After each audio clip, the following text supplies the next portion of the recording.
Always remember, your focus determines your reality. In time, you will learn to trust your feelings. Then you will be invincible. The greatest teacher, failure is. Peace is a lie. There is only passion. May the Force be with us all. This is historian Jalen Tross, independent scholar of Force phenomena and galactic antiquity. I am not Jedi nor Sith.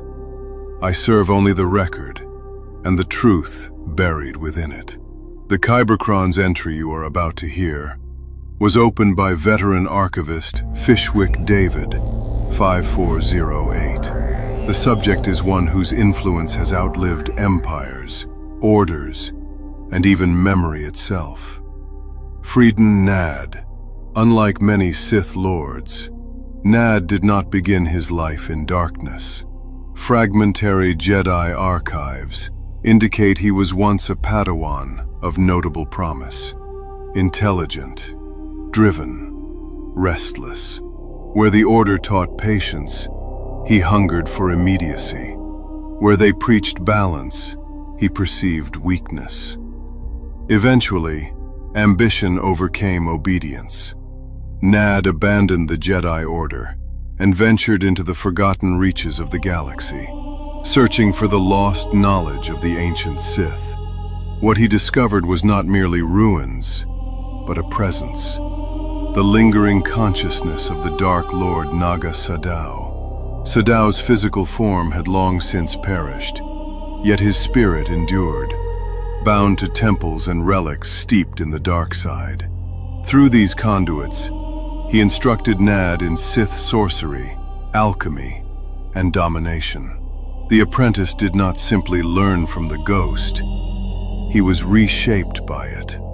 When Nadd emerged from exile, he was no longer a fallen Jedi. He was a Sith Lord reborn. His chosen domain became the volatile world of Onderon, a planet divided between the fortified city of Aziz and wilderness teeming with monstrous life. Rather than destroy this chaos, Nadd weaponized it.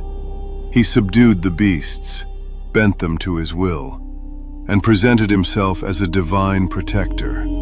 Fear became reverence. Reverence became worship. Temples were erected in his honor. A priesthood formed to maintain his doctrine.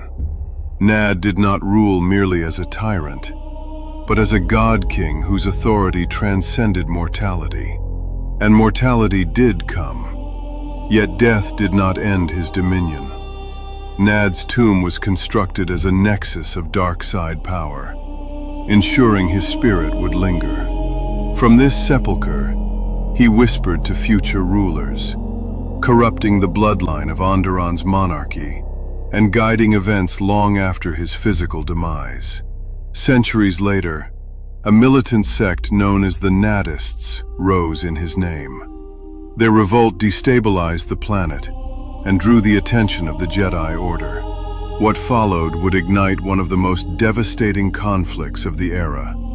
Two Jedi in particular would fall under the shadow of Nadd's legacy: Ulic Qel-Droma and Exar Kun.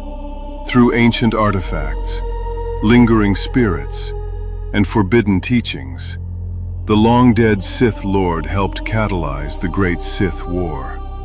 This was Nadd's true triumph. Not conquest of territory, but corruption across generations. Freedan Nadd understood a principle that many Sith pursued, but few achieved. Physical immortality is fragile, convinced he could master what he uncovered. In the end, the knowledge mastered him, and through him, countless others. Remember this above all. Some Sith do not conquer the galaxy in their lifetime. They plant seeds that bloom in darker ages. Freedan Nadd did not need to live forever. He ensured the future would carry him forward. This concludes the Kyberkron's record, opened by veteran archivist Fishwick David, 5408. I am Jalen Tross.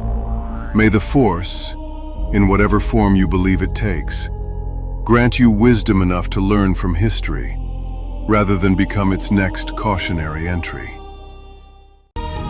If this holocron stirred something, if it made you question what the Force truly shows, subscribe. More Kybercrons are already open. Forgotten knowledge, buried truths, and echoes the Jedi tried to silence.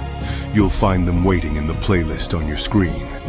And now, the archive turns to you. If there's a lost truth, a question, or a shadow in the lore you want uncovered next, leave it in the comments below. Every Kybercron begins as a fragment, and some of the strongest fragments come from those who listen closely. If your idea becomes the next episode, your name will be entered into the archive and spoken aloud. But when that Kybercron is opened, knowledge is meant to be shared until the next Kybercron is unsealed and another truth is brought into the light. This is Jalen Tross, Keeper of the Kybercrons, signing off.